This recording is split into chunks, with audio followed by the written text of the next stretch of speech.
Hey, good evening. Welcome to A Foreigner in the Philippines. Well, this is part 11 of our relationship series, and I wanted to cover the title, as the title says, When Your Filipina Asks for Money. Now, let's put forth a typical scenario that many people will have been faced with. You have been online, you have found someone that you do appear to be able to talk to. They are what you enjoy having an exchange with, and certainly they will be beautiful, and there will be all kinds of reasons why you should listen to everything that they say as if it's the gospel truth. The old saying of, if it seems to be too good to be true, it probably is. That seems to me to be a worthy way to look at things.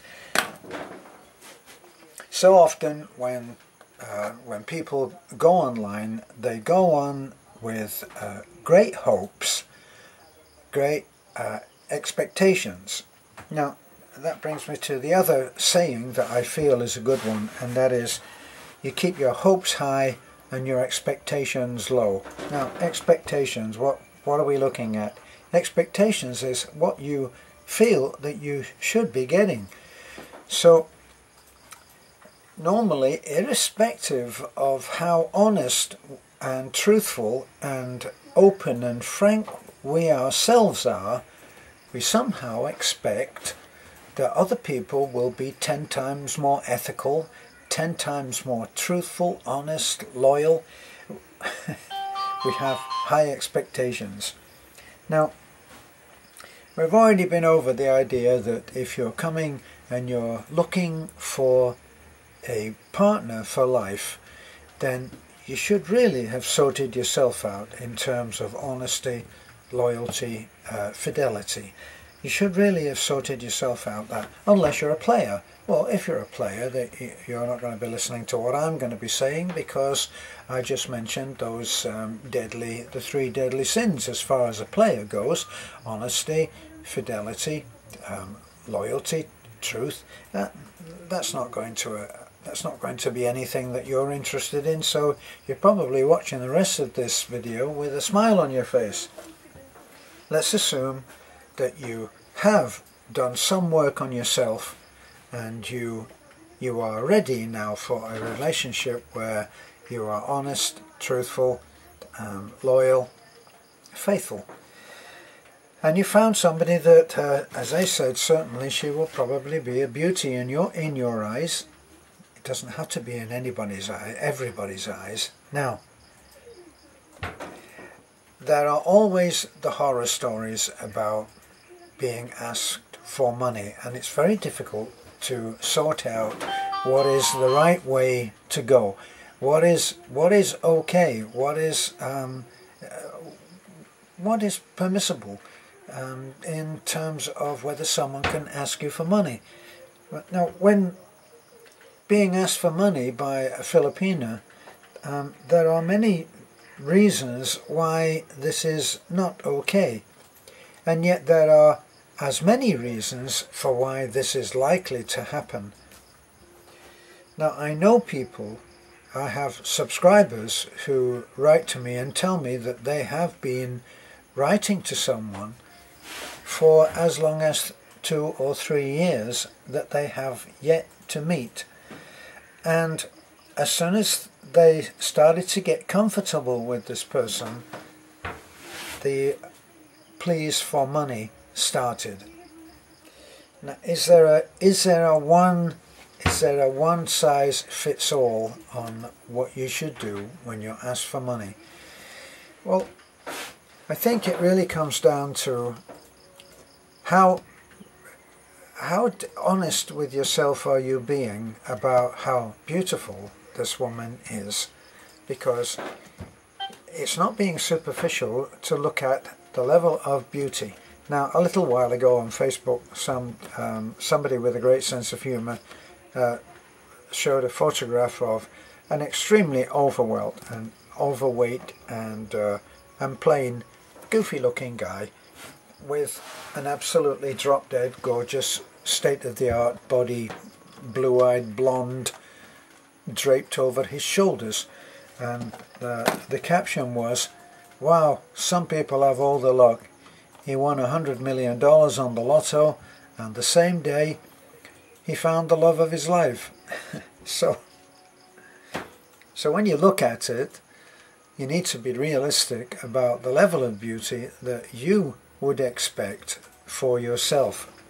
And very often when people are coming from another country and they're coming to the Philippines,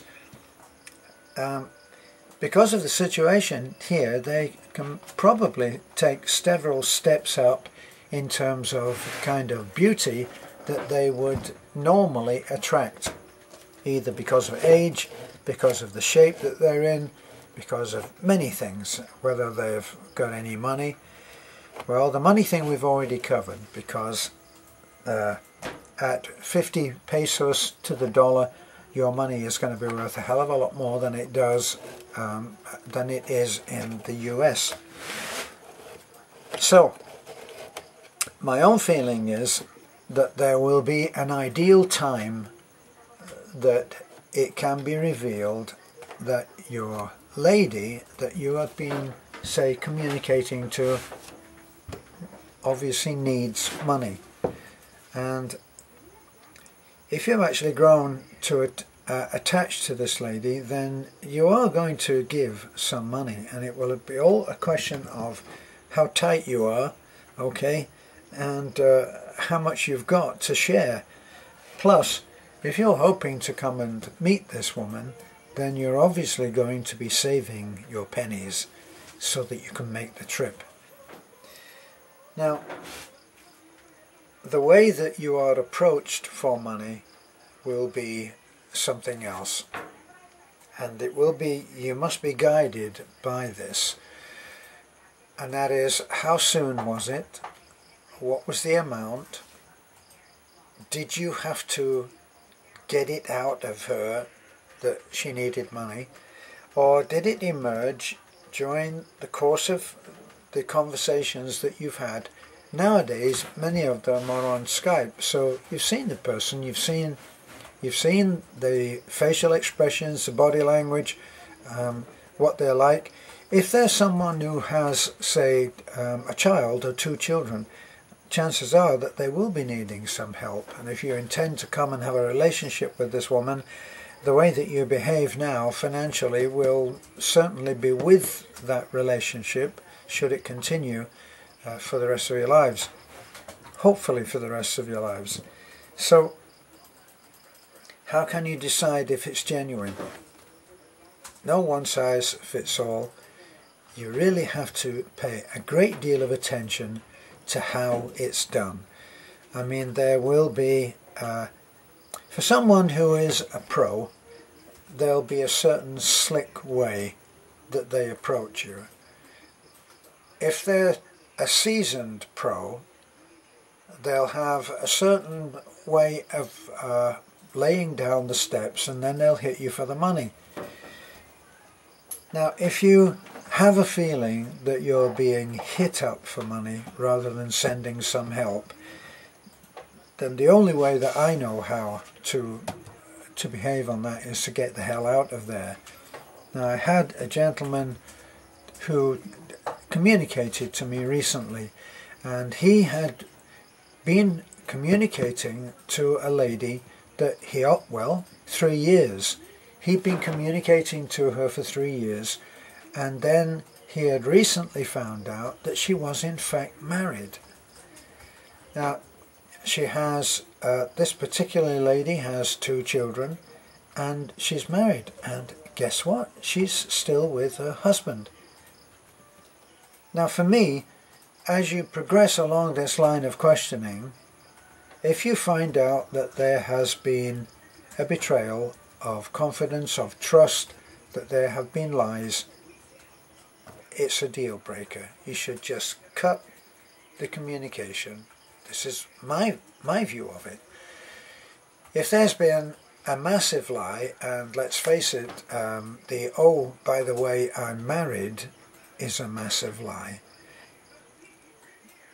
you shouldn't be spending any time trying to find out more about that. There are no extenuating circumstances to someone being married and not having told you. So you get out of it, and you get out of it not in a minute. You don't walk away, you run, and you get out of there.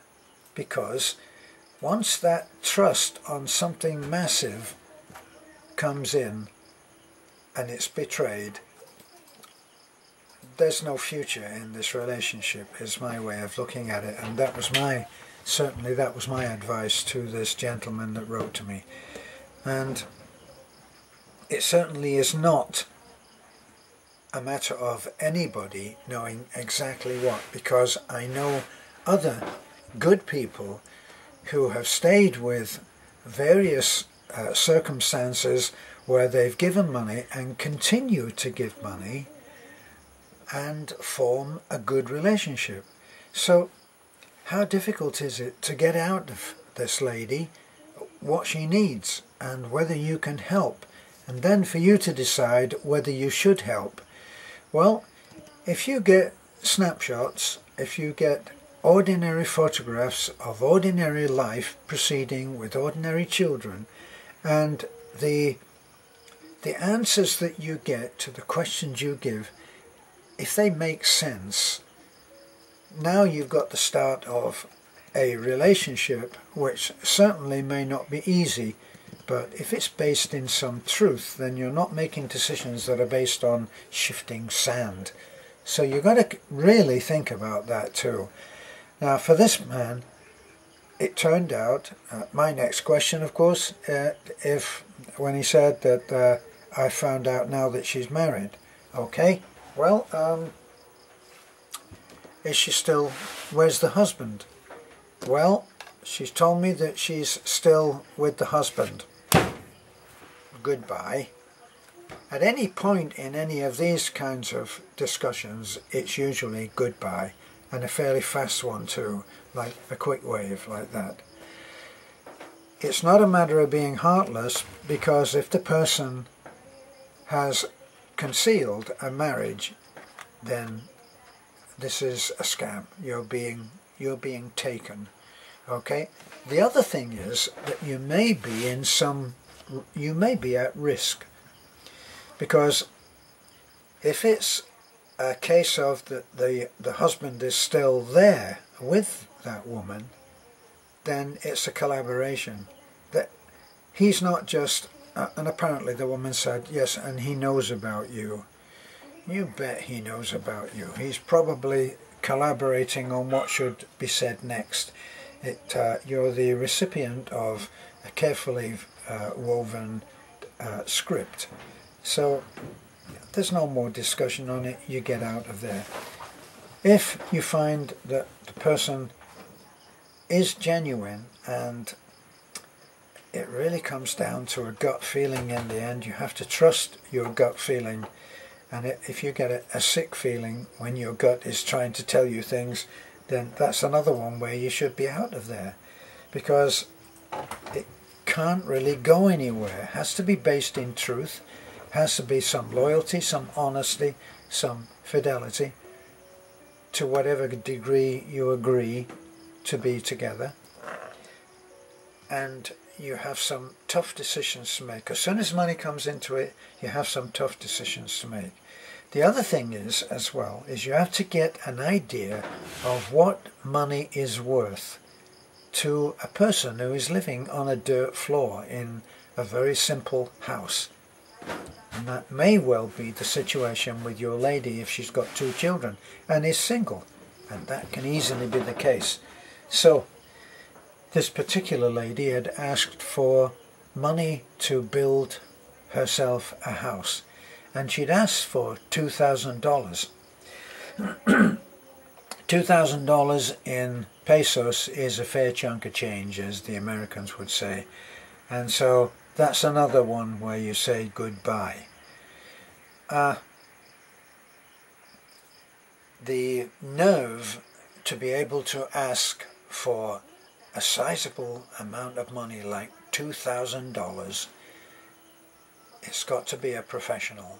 It's got to be a collaboration with a husband that knows exactly what's going on and is in there saying, this is what you should say next. That's what you should say next. Don't let him know this, don't let him know that. It's a scam. You've got to be gone. So, there are no... I don't believe that there's anybody that knows everything about this. It's one of those things that you are on your own, you keep your own counsel, and you really go for what you feel is the way out, and that is usually the way through. But if you get big demands for money, then it's not going to end well. As my mother used to say, it will end in tears, and that's probably what it will end up in. Because even if you've decided that the woman is a professional scammer, you will have still had your feelings touched, your emotions touched, the heart will have been touched, especially if there are children, and she's been sending you photographs of beautiful little kids who touch your heart because they're having some hardship. So I hope that this is a help. It's a vast subject, and it,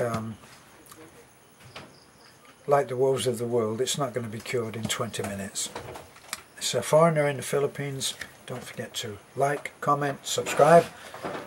Bye for now.